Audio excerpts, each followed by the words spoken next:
Bonjour et bienvenue à notre capsule sur le leadership en période de changement.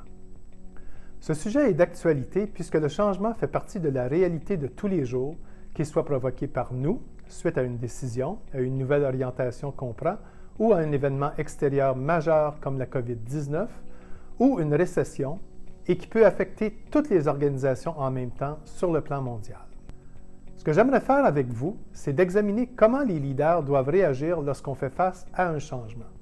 Et puisque le rôle des leaders consiste à guider, influencer et même inspirer les autres, il faut d'abord comprendre comment les gens répondent émotivement au changement. Parce que le rôle des leaders, c'est souvent celui d'accompagner les ressources et de les faire cheminer jusqu'à ce qu'elles soient en mesure d'intégrer le changement.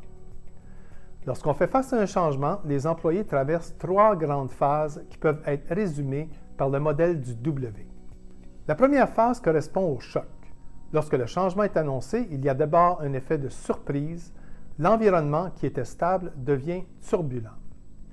Puis, on observe une période où les gens deviennent immobiles. Les personnes vivent alors de la confusion. Ensuite, comme c'est le cas quand on apprend une mauvaise nouvelle, on fait comme si la situation n'existait pas. C'est la période de déni. Une fois que la phase de déni est terminée, les gens entrent dans la deuxième phase du W qui commence par la transition, où les personnes touchées vivent de la colère, de la peur, de l'agressivité et parfois de l'amertume. L'émotivité est à son maximum. Une fois cette étape passée, on entre en négociation. À ce moment, les employés comprennent que le changement est permanent et on essaie de réduire les conséquences négatives. L'étape suivante est caractérisée par la frustration, l'apathie ou le sentiment d'avoir perdu. On passe finalement à la troisième phase du W qui est celle de l'intégration. C'est à ce moment qu'on décide de donner une chance au changement. C'est la période où on teste, où on fait des essais limités.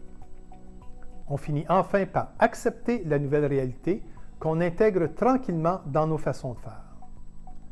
À la fin, lorsque le changement est totalement intégré, on devient engagé et le tout est perçu positivement. C'est la nouvelle réalité, la nouvelle stabilité qui remplace l'ancienne façon de faire les choses. Le W, c'est un cheminement qui est typique et qui est suivi par la plupart des gens. Par contre, le temps requis pour passer au travers les différentes étapes peut varier considérablement.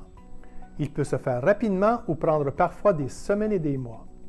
Et c'est là que les bons leaders vont exceller, car ils vont être capables d'amener les gens à intégrer plus rapidement le changement et à créer l'engagement chez les employés. Comment y arriver? Il faut d'abord savoir que le leadership peut prendre plusieurs formes.